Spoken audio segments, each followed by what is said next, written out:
Bom, pessoal, então boa noite a todos, a todas, que a paz de Jesus, nosso mestre, nosso amigo incomparável de todas as horas, possa permanecer junto aos nossos corações na noite de hoje, dando sequência aí ao nosso estudo sobre os 15 princípios fundamentais da doutrina espírita.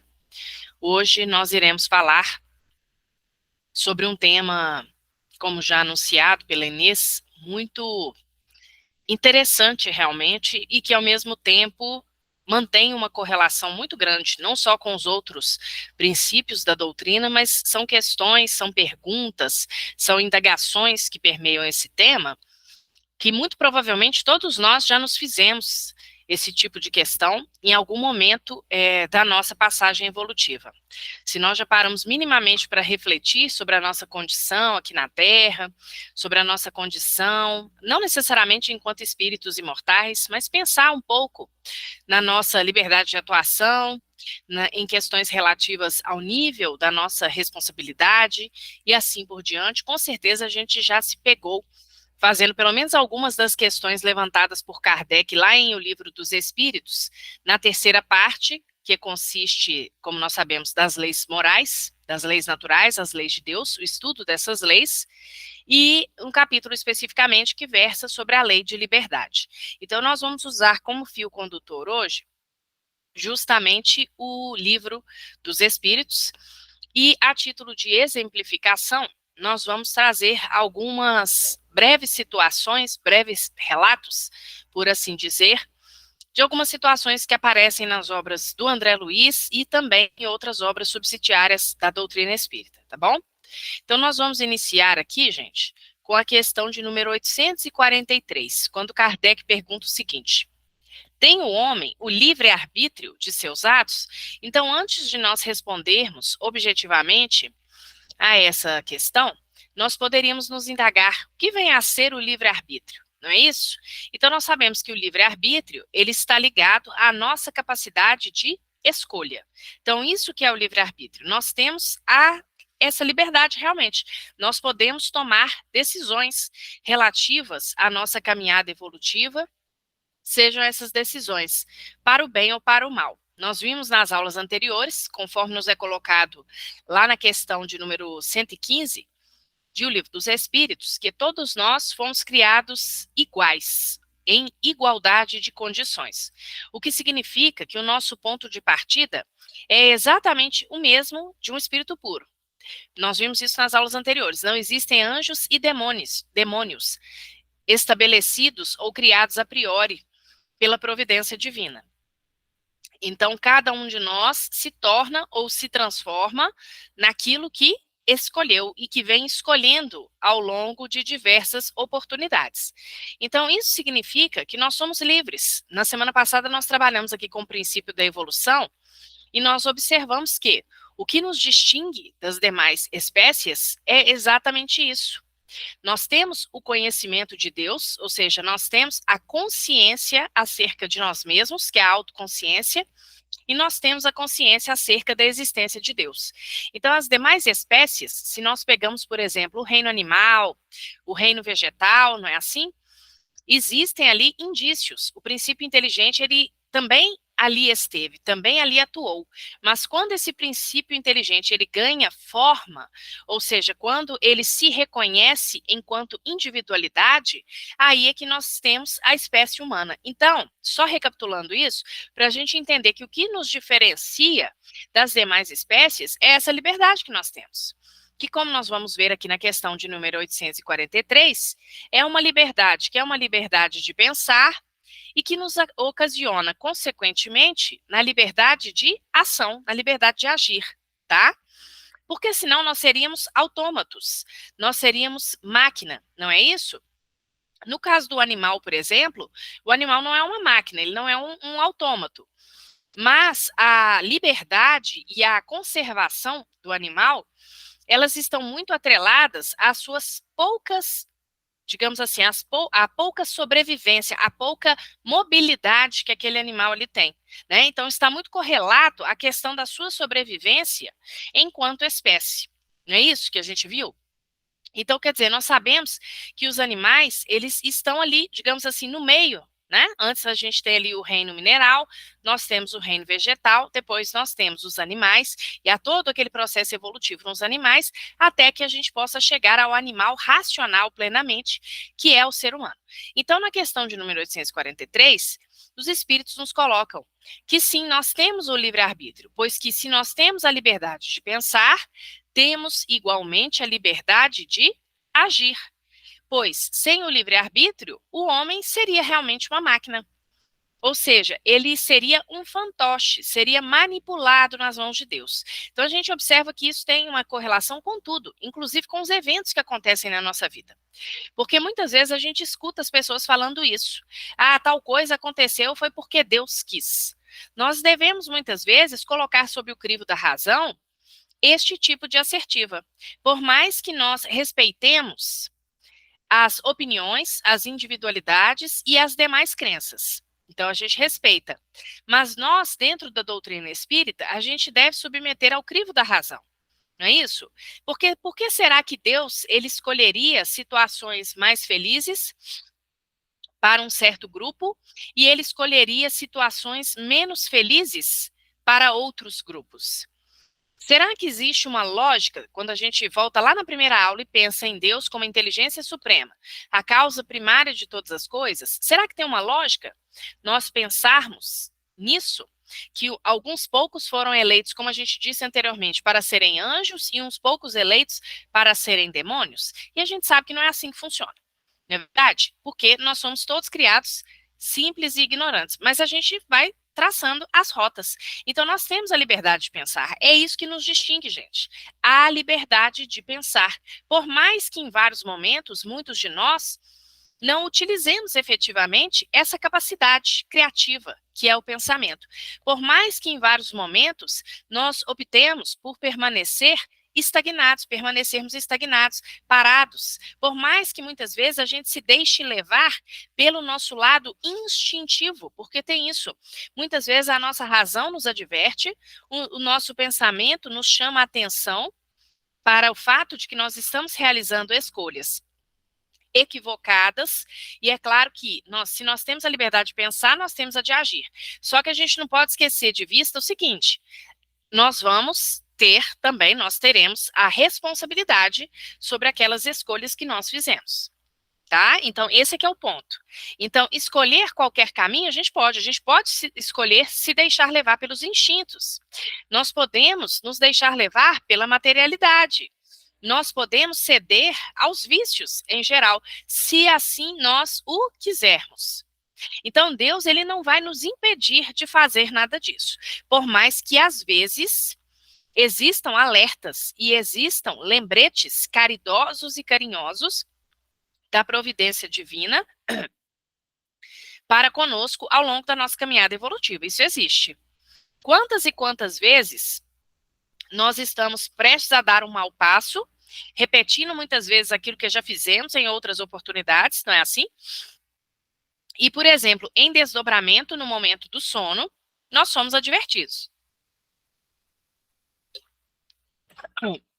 Então, nós vemos isso, inclusive, nas próprias obras do André Luiz, em que, por exemplo, uma neta vai ser advertida pela avó, que já estava na erradicidade, que já estava desencarnada, e aí elas têm ali um encontro no plano espiritual, não é isso?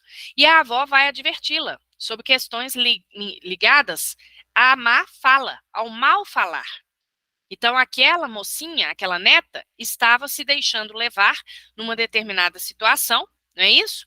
Por questões relativas à malícia, por questões relativas ao mal proceder e assim sucessivamente. Quando ela acorda no corpo físico, e isso acontece com muitos de nós, ela não se lembra com clareza daquele encontro espiritual. Ela guardou somente a imagem, que era uma imagem correlata a uma metáfora que havia sido utilizada por aquela avó. A gente vê isso em vários livros dentro da doutrina espírita, acerca desses alertas. Por exemplo, no livro Aconteceu na Casa Espírita, nós vamos ver isso também, quando os dirigentes, eles são advertidos de que aquele centro, de que aquela casa sofreria influências espirituais menos felizes e que eles estivessem preparados, pois que era preparado ali na erradicidade, nas regiões umbralinas, melhor dizendo, era preparado um sistema de infiltração àquela casa espírita. E aí o dirigente daquele grupo, ele acorda, ele não se lembra plenamente do encontro com o mentor da casa, mas ele se lembra claramente da imagem de uma rachadura, como se houvesse rachaduras nas paredes do templo espírita.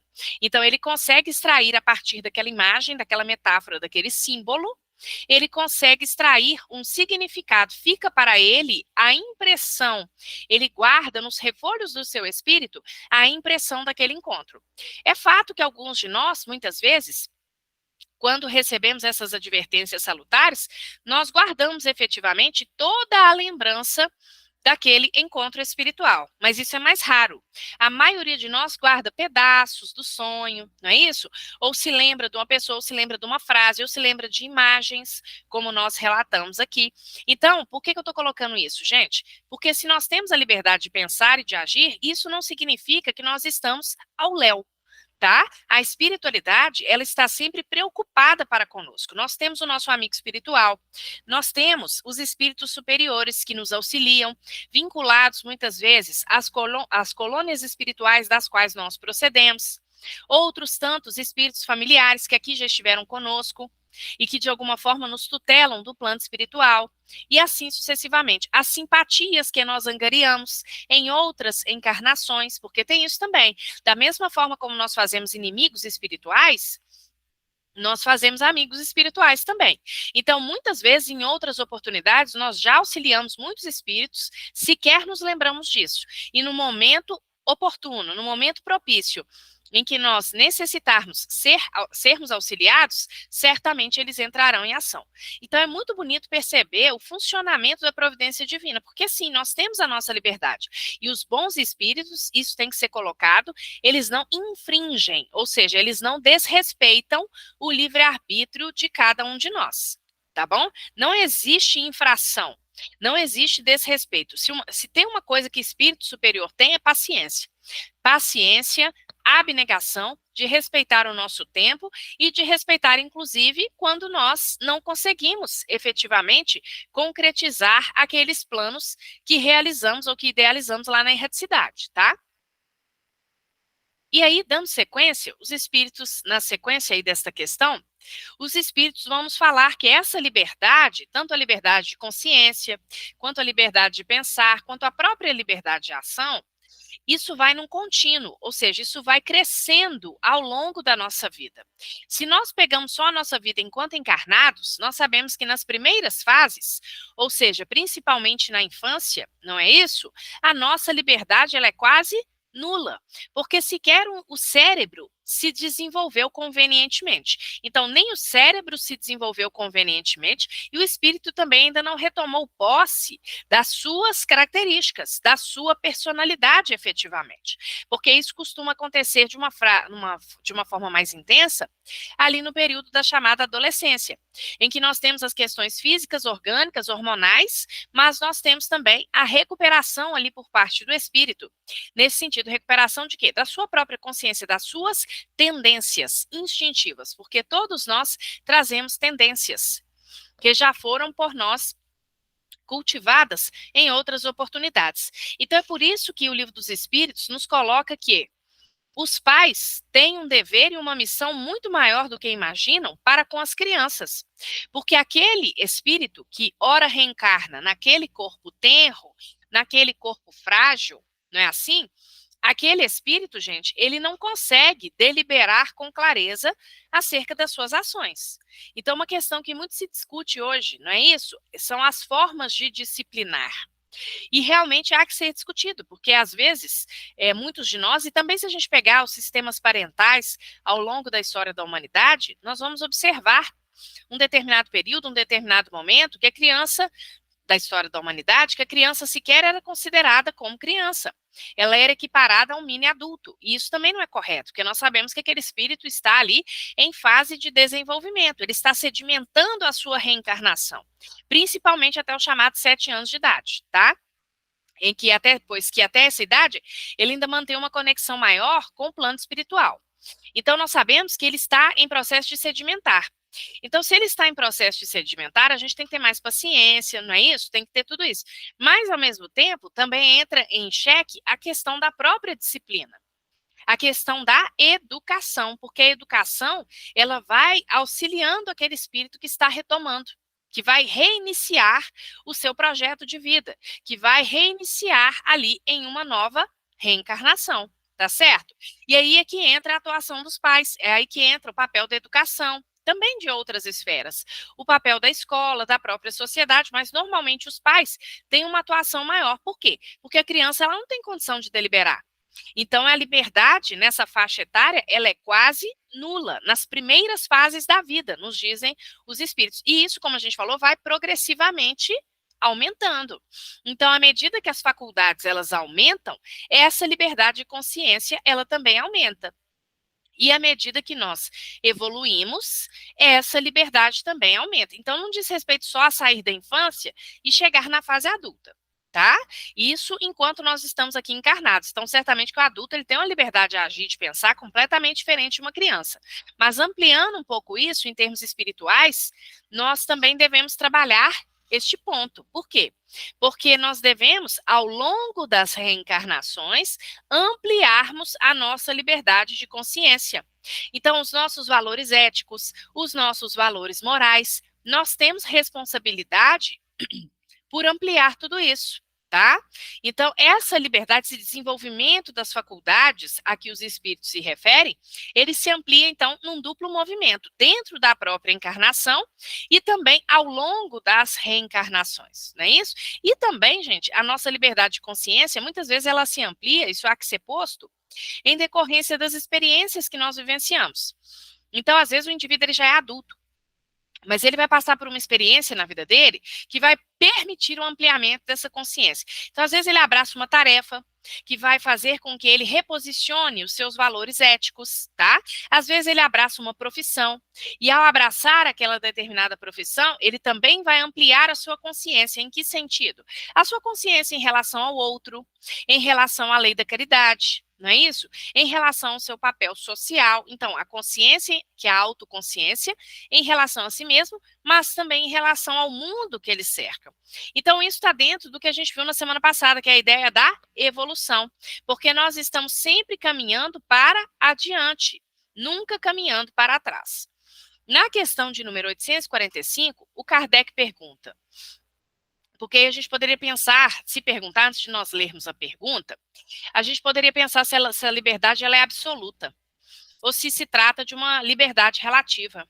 A questão é que nós vivemos em sociedade.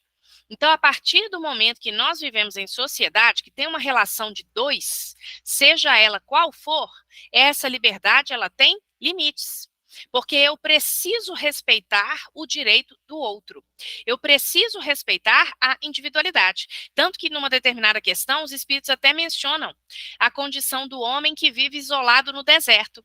Por quê? Se o homem vive isolado no deserto, aí sim a gente poderia pensar, é um tipo de situação em que nós poderíamos pensar que o homem se encontra em liberdade absoluta, porque ele não está em relação com o seu semelhante. A partir do momento que nós entramos em relação com o nosso semelhante, o quadro ele se modifica, porque aí nós já não podemos falar mais em liberdade absoluta, pois que existem limites. Limites ligados à convivência de uns para com os outros, não é assim? Então, na questão 845, Kardec pergunta: não constituem obstáculos ao exercício do livre-arbítrio as predisposições instintivas que o homem já traz consigo ao nascer? Essa questão é muito interessante, porque nós temos várias questões que a gente poderia levantar, nós vamos ver algumas delas aqui, que a gente levantaria como hipóteses ao cerceamento do nosso livre-arbítrio. Bom, então nós já sabemos que esse livre-arbítrio ele não é absoluto, no sentido de que a gente vive em sociedade, não é isso? De que existe ali o direito do outro. Então, a partir do momento que o direito do outro está em xeque, há uma certa relativização em relação a isso. Mas aqui na questão de número 845, é levantado um outro ponto.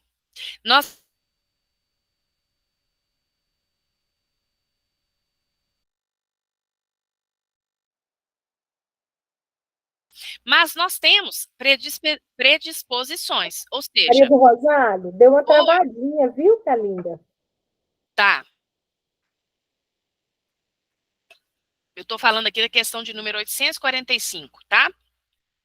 Então, eu estava falando o seguinte, que em relação à questão de número 845, nós temos também a ideia das predisposições instintivas, não é isso? Ou seja, nós estamos reiniciando um novo percurso. Nós estamos reiniciando uma nova etapa, tá certo? Então, quando nós estamos iniciando essa etapa, nós não somos tábula rasa. Nós trazemos a nossa bagagem espiritual, ou seja, aquele aprendizado que a gente veio construindo ao longo do tempo, mas não só aprendizado. Nós trazemos também aquelas predisposições que são menos felizes, é o combo, né, gente? Então, em termos espirituais, nós somos isso. Nós somos uma parte que almeja se esclarecer, que almeja evoluir, mas nós temos aquele outro aspecto, aquela outra parte que está lá ligada à retaguarda do nosso processo evolutivo. Então, nós nos conhecemos. Quando a gente para se avaliar, a gente percebe muito bem isso aí, que está na questão 845. Essa predisposição que nós temos, muitas vezes, para, inclusive, agir no mal, tá? E a pergunta que o Kardec faz é o seguinte, isso atrapalha o exercício do livre-arbítrio de alguém? Então, eu trago essa bagagem espiritual. Em que medida isso atrapalha? E aí os espíritos respondem o seguinte, as predisposições instintivas são as do espírito antes de encarnar. Conforme seja este mais ou menos adiantado, elas podem arrastá-lo à prática de atos repreensíveis, no que será secundado pelos espíritos que simpatizam com essas disposições. Não há, porém, atenção a isso aqui, não há, porém, arrastamento irresistível, uma vez que se tenha a vontade de resistir. Lembrai-vos de que querer é poder. Essa questão aqui, gente, ela é fundamental, de fato, para que nós possamos compreender o funcionamento do livre-arbítrio, tá? Então, nós vimos lá na aula sobre espírito que nós somos, e nós vamos ver isso em outra aula, né? Influência dos espíritos sobre a nossa vida. Que nós somos, sim, influenciados sobre os espíritos, pelos espíritos. Em verdade, são eles que vos dirigem, nos diz a espiritualidade maior. Então, nós somos influenciados, mas existe arrastamento irresistível? Ou seja, a ponto de eu não conseguir sair fora daquela influência de um espírito? Isso é que não existe. Então, nós temos as nossas predisposições, mas acontece que nós cedemos a essa predisposição se nós quisermos. Se nós não quisermos, não iremos ceder. O que acontece, e os espíritos nos colocam com clareza, é que, por vezes, a nossa vontade é uma vontade muito pequena, é uma vontade muito diminuta. Então, nós nos deixamos levar. A gente não opõe frente a uma resistência maléfica. Percebem? A gente não luta, muitas vezes, contra essas influências, contra as influências dos espíritos mais ignorantes, contra as influências que a própria matéria exerce sobre cada um de nós e contra as influências que vêm de quem? De nós próprios, tá? De nós próprios, porque às vezes a gente está começando de novo, estamos aí tentando traçar uma nova caminhada, uma nova rota, mas tem aquela vozinha lá dentro nos convidando a insistirmos nos mesmos erros e equívocos do passado. Mas a gente pode resistir a isso? Sim, olha o que os espíritos colocam. Não há, porém, arrastamento irresistível. Não existe. Uma vez que se tem a vontade de resistir. Lembrai-vos de que querer é poder. Uma frase que a gente usa tanto no nosso dia a dia. Então, nós podemos sofrer as influências instintivas? Podemos. Nós podemos sofrer influências da matéria e o meio no qual nós reencarnamos. Não é isso? Sim, podemos sofrer a influência do meio no qual nós reencarnamos. Mas podemos sofrer influência do nosso corpo, das nossas tendências, do meio em que nós reencarnamos, da parentela com a qual a gente convive? Tudo isso influencia. Podemos sofrer influência da condição socioeconômica, vamos pensar assim. Então, se eu reencarno muito pobre, eu posso estar mais suscetível, por exemplo, a cometer um crime para conseguir algo ligado à minha subsistência. Isso é influência da matéria, é influência do meio no qual eu reencarnei. Mas vejam, quando eu reencarno naquele meio, eu sei que eu estarei naquele meio. Eu fiz um planejamento antes na erradicidade. E os espíritos, quando a gente está lá, eles nos incentivam, eles nos dão força e nos mostram que, sim, nós teremos provações ao longo do nosso caminho, mas nós também receberemos o apoio da espiritualidade. Agora, qual vai ser a influência que nós iremos seguir? Vai ser aquela que nós quisermos. Não é aquela que o espírito A, o espírito B ou o espírito C queiram. Tá? Então, a matéria, ela exerce influência? Ela exerce. Os espíritos falam isso claramente. Mas, lá na questão 846, eles nos colocam: o instrumento não dá a faculdade. Aí eu me lembrei dessa frase, né, gente? A famosa frase do "a carne é fraca". Será que ela tem algum sentido, essa frase? A carne é fraca? Quantas vezes nós nos vemos utilizando esse tipo de justificativa para o nosso mal proceder? Então, é o corpo que me arrasta, é o corpo que me prende, né? Essa ideia de que o espírito é livre e de que o corpo é a prisão. Mas, na verdade, o corpo ele não é exatamente uma prisão. O corpo ele é o instrumento. Mas o comando, o poder inteligente, a vontade, é quem que dá. É quem que dá a ordem para que o corpo execute. O espírito. Nós vimos isso. O espírito é o quê? É o princípio inteligente. Tá? Então, nós temos essa faculdade da inteligência. O espírito é que comanda. É o espírito que comanda. Então, sou uma pessoa que me deixo levar muito pelo vício do álcool. Ou eu sou uma pessoa que me deixo levar muito pela luxúria, porque a carne é fraca. Mas não são os órgãos do corpo físico, percebem?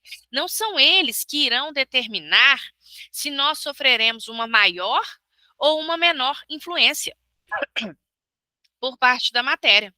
Eles são somente um instrumento.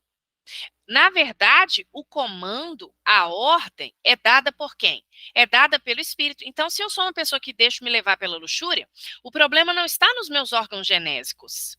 Percebem? Até porque nós sabemos que o centro genésico, ele é um centro responsável por produzir uma energia que é uma energia ligada à vida, ao potencial criador.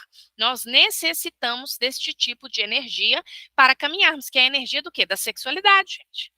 A energia da sexualidade, ela é uma energia criativa, tá? Que a gente canaliza para vários setores da nossa vida, para vários setores da nossa vida.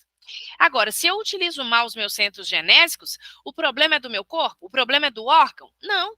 A viciação está em quem? A viciação está no espírito. A viciação está no espírito. Percebem? Então, às vezes a gente fala assim, mas né, eu reencarnei, pode acontecer. Eu reencarnei com um corpo, por exemplo, não é isso? Um corpo perfeito. Uma beleza física estonteante. Eu estarei mais sujeita à influência da matéria? Estarei mais sujeita à influência da matéria. Eu vou ser uma pessoa mais cortejada, por exemplo, não é isso? Mais assediada pelos outros. Agora, quando eu saio lá da erradicidade, eu tenho um mapa genético. Eu sei o corpo no qual vou reencarnar. Tem isso no livro Missionários da Luz. Lembram disso? Uma moça que está prestes a reencarnar, e aí o André Luiz acompanha o mapa genético dela. Ela mostra para o benfeitor espiritual o seu mapa genético e, de acordo com a disposição de algumas glândulas na área da tireoide e da paratireoide, a disposição destas glândulas demonstrava que ela iria reencarnar muito bela. e aí ela pede o mentor para mexer naquelas glândulas, porque ela não gostaria de reencarnar num corpo belo.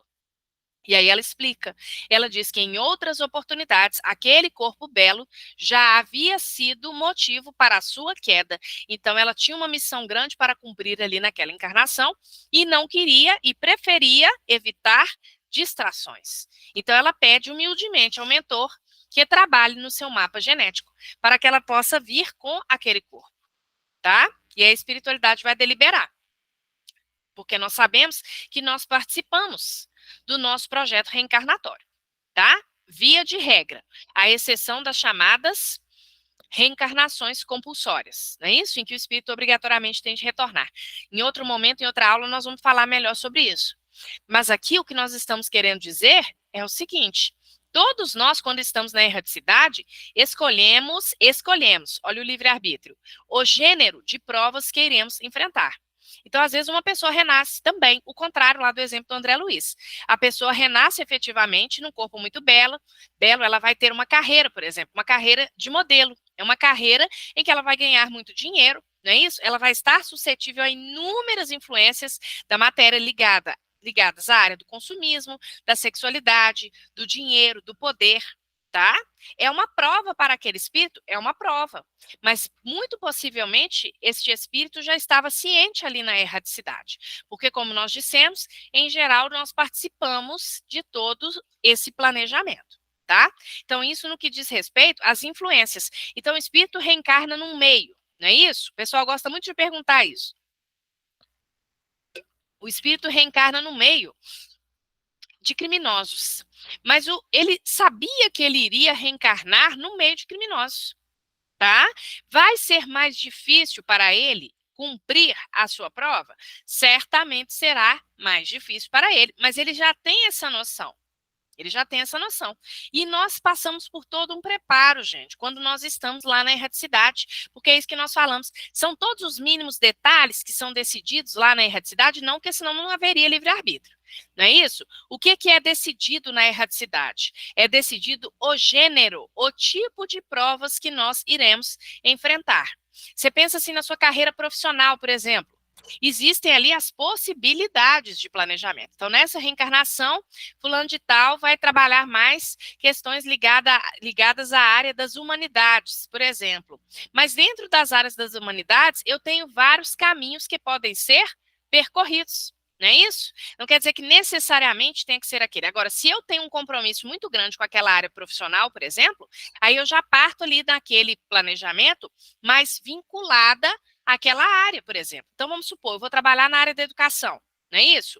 E aí, em outros momentos, nós malbaratamos, nós deseducamos muitas almas. Então, a gente vem com esse compromisso de atuar na área da educação. Agora, se você vai ser professor de português, se você vai ser pedagogo, se você vai ser diretor de escola, aí é o seu livre-arbítrio que vai determinar, mas o seu compromisso é com a área da educação, mormente, ou seja, principalmente, porque isso está ligado àquilo traçado anteriormente, em decorrência das nossas necessidades evolutivas. Percebem? Agora, existem, como a gente falou, possibilidades, e essas possibilidades, elas correm a conta de quê? A conta do nosso próprio livre-arbítrio. É a mesma coisa no que diz respeito aos relacionamentos afetivos, tá? Porque nos relacionamentos afetivos, nós também percebemos isso com muita clareza. Às vezes, nós traçamos um planejamento em que o João vai se enlaçar com a Maria, porque para eles existe uma programação de que recebam ali, por exemplo, 2 espíritos que sejam afins, correto? Mas, quando chegou aqui, João e Maria até se casaram, mas se divorciaram antes do tempo. Por que eles do tempo previsto para que gerassem os filhos? E por que isso aconteceu? Isso aconteceu pelo livre-arbítrio deles. Então, por inúmeras razões que dizem respeito a João e Maria, o relacionamento acabou não dando certo. Então, João seguiu seu rumo, Maria seguiu seu rumo. Aí a gente fala assim, mas e aqueles espíritos que João e Maria iriam receber?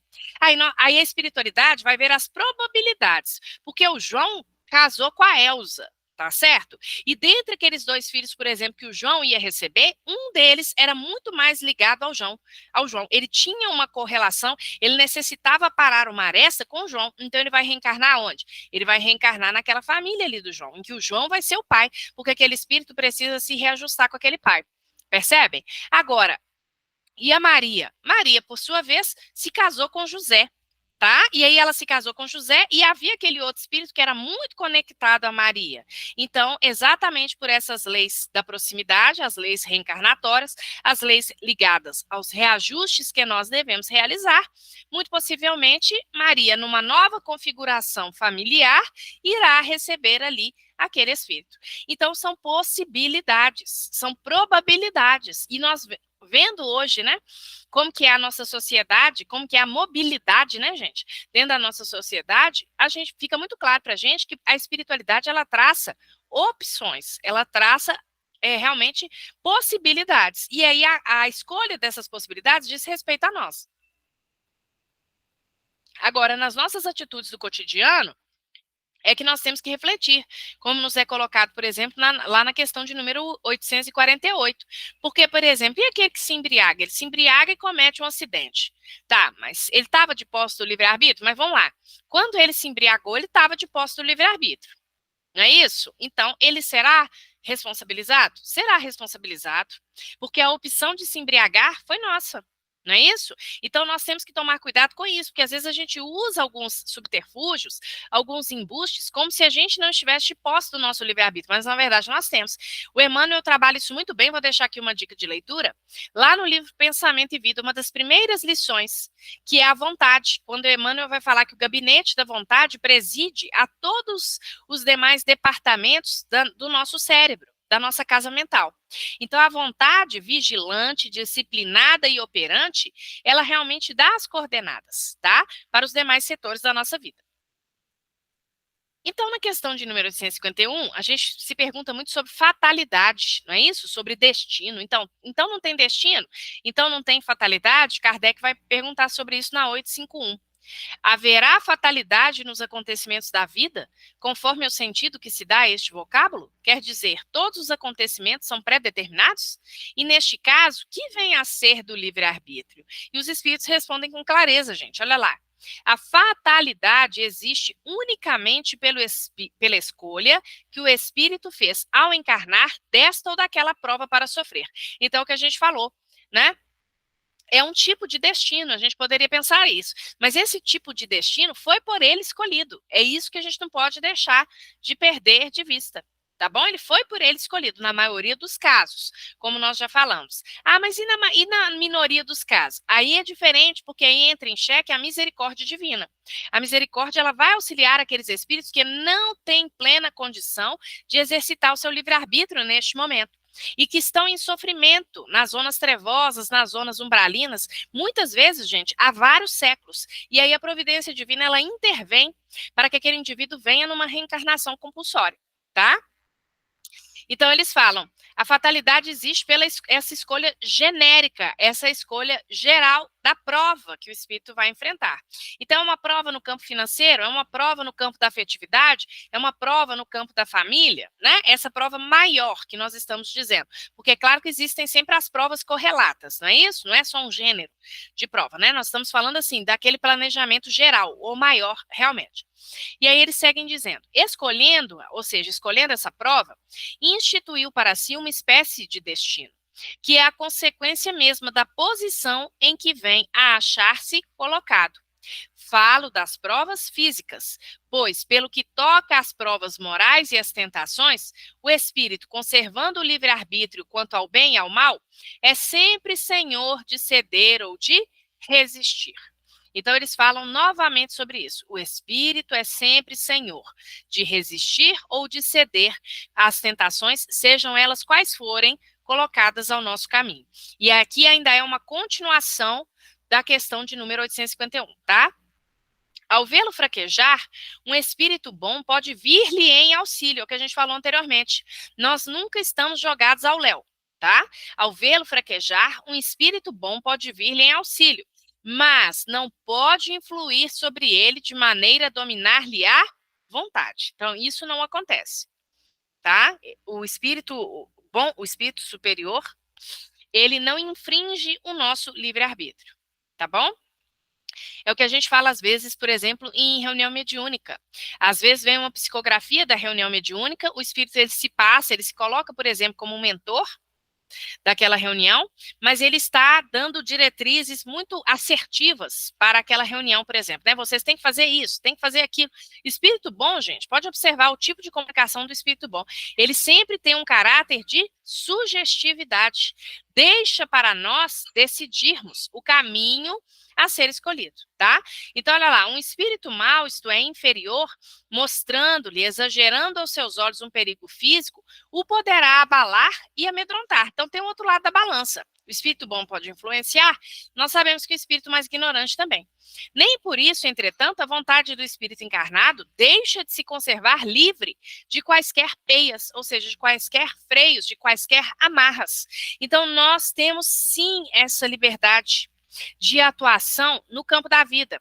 Nós temos sim a liberdade de fazermos uma semeadura absolutamente livre na nossa caminhada, né? Como nós vimos, absolutamente talvez seja complicado falar, por todas essas questões que nós colocamos aqui. Mas nós somos capazes de fazer uma semeadura, só que nós iremos colher de acordo com aquilo que a gente tiver efetivamente semeado, tá? E existe destino? Lá na questão de número 852, Kardec ele vai perguntar, não isso que está aí no slide, né? São considerações nossas a partir do que se encontra na questão de número 852, quando é colocada uma indagação sobre a má estrela ou a má sorte dos indivíduos. Quantos de nós não nos colocamos nessa posição ou não conhecemos alguém que se coloca nessa posição? Ah, eu sou azarado, ó, fulano está azarado demais, tudo dá errado na vida dele. E aí nós temos que refletir, será que tudo dá errado na vida dele? Ou será que tudo dá errado porque tudo é consequência das faltas daquele indivíduo? Então, esse é que é o ponto que tem de ser observado, tá?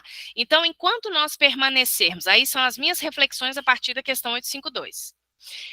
Enquanto nós permanecermos numa postura que é a postura do vitimismo, não é isso? Então, nós somos eternas vítimas, vítimas da providência divina. Então, isso aconteceu porque Deus quis assim. Nós somos vítimas dos outros. Nossa, eu sou infeliz demais porque olha ao meu redor. Minha família só me massacra. Não é isso?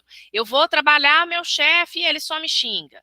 E aí a gente fica ali naquele vitimismo, né, alegando, e aí a gente coloca isso pra gente, eu sou azarado demais, né, eu não tenho sorte. Mas, na verdade, sorte, ela é um conceito meio relativo, digamos assim. Nós temos sempre que analisar a nossa postura diante dos fatos, a nossa postura diante da vida. Fato é que nem sempre nós vamos encontrar uma resposta objetiva para aquilo que nos acontece, isso é claro.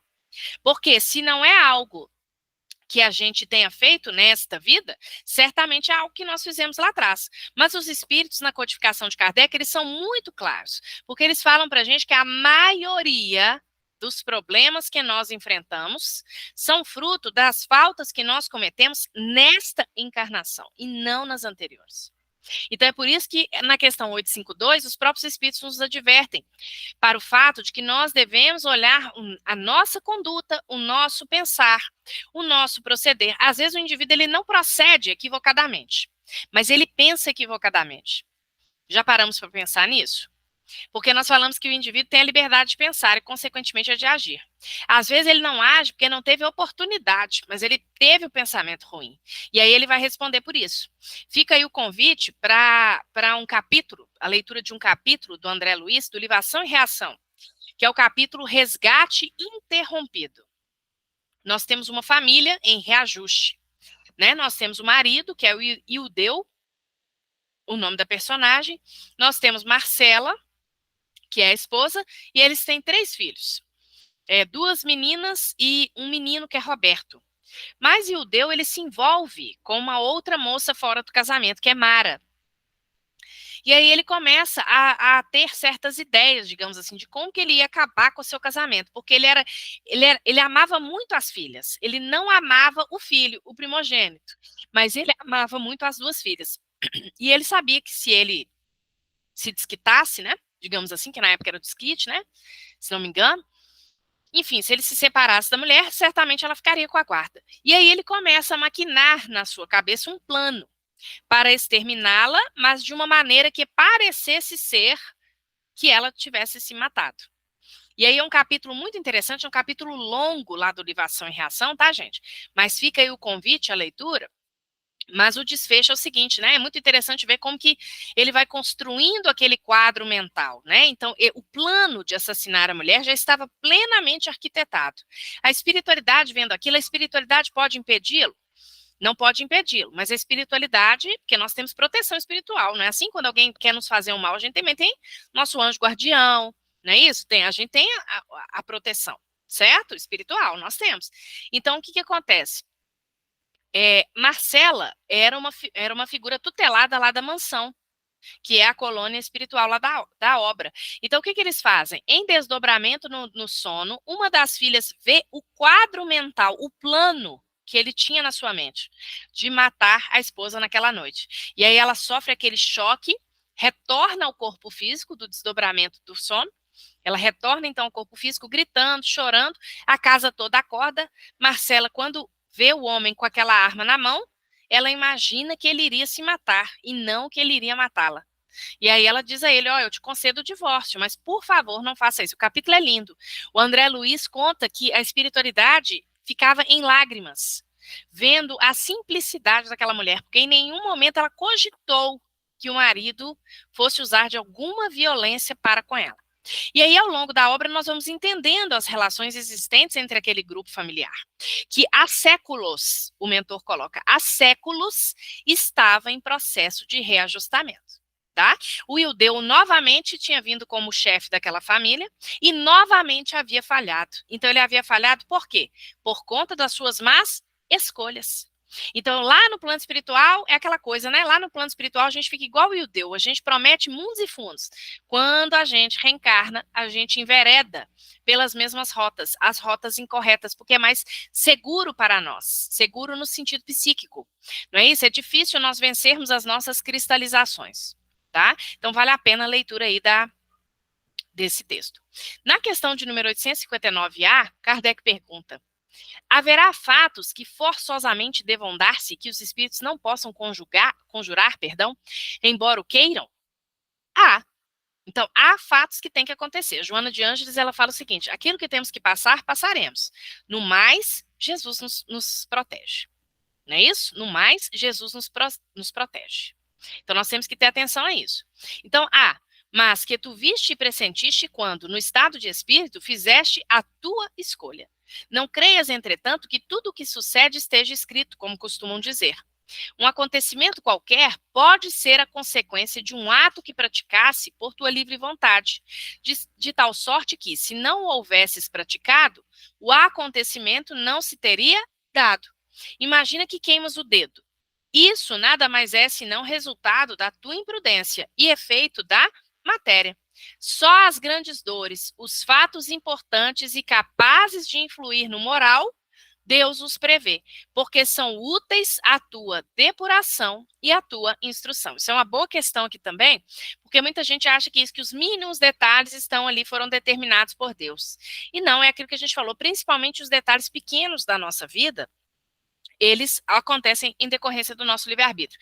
Kardec, na obra Gênese, quando ele vai trabalhar da teoria da presciência, não é isso? O que é a teoria da presciência? O indivíduo vai lá na cartomante, por exemplo. A cartomante, né, se ela for, por exemplo, uma pessoa que ela tem algum tipo de mediunidade mais ostensiva, né, aí o Kardec vai explicar lá a questão da fotografia do pensamento, etc. Ela vai conseguir ver probabilidades. É igual essas previsões de final de ano, que a gente vê ainda, né? E aí o Kardec fala que previsões muito ligadas a datas, não é isso? Muito ligadas a detalhes muito específicas, essas têm a chance maior de não acontecerem. Por quê? Porque nós temos o nosso livre-arbítrio. Então, o livre-arbítrio, ele interfere em tudo que nós fazemos. Agora, aquele médium, ele vê o quê? Ele vê, nos diz Kardec, a fotografia do pensamento, ou seja, probabilidades de que aquilo se aconteça em decorrência dos planos e em decorrência das escolhas que aqueles indivíduos fizeram até aquele momento. Mas não quer dizer que necessariamente aquilo irá ocorrer, percebem? Mas quer dizer que aquilo é uma possibilidade. Aí pensando naqueles que têm, por exemplo, uma mediunidade mais ostensiva, não é isso? Que é a teoria da presciência, sobre a qual Kardec vai nos falar lá na obra Gênesis, tá? E aí, chegando aqui ao final da nossa fala, esse ponto aqui ele é muito importante, tem que ser por nós muito bem compreendido. Alguém reencarna com a missão de fazer o mal, gente? E o Deu, lá do livro do André Luiz, ele reencarnou com a missão de matar Marcela? Certamente que não. Né? Lá no finalzinho da questão de número 861, isso é colocado. Ficai, porém, sabendo que ninguém há predestinado ao crime. As nossas missões, gente, elas são sempre ligadas ao campo do bem. Então, nenhum de nós vem predestinado a crime nenhum. Tá? E que todo crime, como qualquer outro, resulta sempre da vontade do livre-arbítrio. Ah, mas às vezes a gente vê certas notícias na mídia. Notícias que nos atemorizam, nos aterrorizam, melhor dizendo, não é isso? Que nos geram pânico, pavor. Crianças, por exemplo, a gente viu aí há pouco tempo, né? Crianças assassinadas numa escola. Certamente no planejamento daquelas crianças estava o desencarne cedo. O desencarne naquela idade. Mas aquele desencarne, ele pode se dar de qualquer forma. Porque nós sabemos que, no caso das crianças que desencarnam em ter idade, não é isso? Existem motivos para elas permanecerem pouco tempo entre nós. Podem ser variados esses motivos, ligados à reconstituição perispirítica, podem ser, por exemplo, espíritos que já se mataram em outras oportunidades, e aí até para aprender a valorizarem a vida, eles reencarnam, mas de forma mais curta. Isso tem também no livro Entre a Terra e o Céu, pelo espírito André Luiz. Nos primeiros capítulos, a gente vê o espírito Júlio, um menininho de 4 anos que morre afogado na praia. E aí, lá na frente, ele reencarna de novo. Ele precisava de 2 reencarnações rápidas para aprender a valorizar a vida e para reconstituir o seu perispírito, para que aí sim ele pudesse ter uma reencarnação normal, digamos assim. Aí, na segunda vez, ele reencarna pela madrasta, porque a mãe dele já tinha desencarnado, a primeira mãe. Então, ele reencarna pela madrasta e morre, se não me engano, com uma pneumonia, com 1 ano e pouco de idade. Então, havia ali aquela previsão daquele desencarne, tá?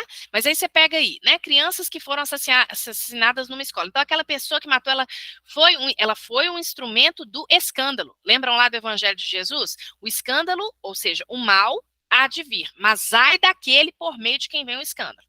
Então, nós temos que nos acautelar para não sermos instrumentos do mal. Então, estava planejado que aquela criança ia ser assassinada? Não, estava planejado que aquela criança ia viver 3 anos, sei lá, 4 anos, 7 anos. Esse aqui era o planejamento. Agora, o indivíduo, ele tem a tendência, a gente já passou por isso aqui hoje, ele tem a tendência, ele já foi um assassino, por exemplo, em outras oportunidades, e aí ele sente novamente aquele instinto. Por exemplo, tá, gente? Ele sente novamente aquele instinto aflorando em seu ser. E aí, por A mais B, por inúmeras questões que nós não vamos entrar no mérito, ele acaba cometendo esse delito, acaba cometendo esse mal. Mas foi em função do seu livre arbítrio, tá? Então, se aquela criança ela não tivesse sido assassinada, o que iria acontecer? Ela poderia ter sido atropelada, não é isso? Poderia ter sido a bicicleta. Tem um caso muito famoso, né? Ficou muito famoso lá no filme As Mães de Chico Xavier, que é exatamente isso, né? Um caso que reiteradamente é contado na literatura espírita. De uma criança, a criança, ela morre, se não me engano, brincando de bicicleta, quando ela estava sendo olhada pela babá. Ela sofre um acidente e aí horas depois ela desencarna. E aí essa mãe, quando procura o Chico, não é isso? O Chico fala, agradeçamos, minha filha, porque imagina se fosse você conseguiria lidar com essa dor? Mas agradeçamos a providência divina, porque a babá foi somente o instrumento. Ou seja, já estava na programação daquele indivíduo morrer daquela forma, desencarnar daquela forma, né? Ter um desencarne cedo, tá? Então, só esclarecendo isso. Nenhum de nós reencarna com a missão de fazer o mal. Todos nós reencarnamos com a missão do bem. Agora, muitos de nós já viemos de um processo de endurecimento. Não é isso? E aí, quando a gente reencarna, a gente precisa reencarnar, e esse endurecimento permanece nos nossos corações. Mas aí voltamos a dizer, do livre-arbítrio de cada um de nós, tá bom? E como vencer, então, essa tentação do mal? Porque às vezes a gente não tem esse instinto, digamos assim, do mal plenamente, né, um instinto assassino, por exemplo, mas nós temos as nossas tentações ao mal, que são as mais diversas. Aí cada um de nós sabe as tendências inferiores que carrega. Mas nós temos como nos fortalecer para isso. Então, pela prece, pelo autoconhecimento, pelo estudo, gente, nós vamos nos fortalecendo para vencermos. Nós vamos pedindo também a intuição por parte da espiritualidade superior. Tá? Intuição para quê? Intuição para que nós possamos tomar as decisões corretas na nossa caminhada evolutiva, tá? E o outro, para finalizarmos, o outro, gente, ele tem um momento dele, que é essa ideia da expansão da liberdade de consciência. Então, nós devemos tratar o outro como? Com respeito às individualidades, né? Com brandura, com paciência, porque da mesma forma como nós temos os nossos limites, como nós temos o nosso momento, o nosso processo evolutivo, o outro também tem. Então, muitas vezes a gente quer catequizar o outro. A gente quer fazer com que o outro ele engula goela abaixo determinadas teorias ou determinados conhecimentos que supostamente nós já temos. E nós temos que tomar um cuidado muito grande com isso, porque é do livre-arbítrio de cada um de nós também a questão do momento de cada um de nós.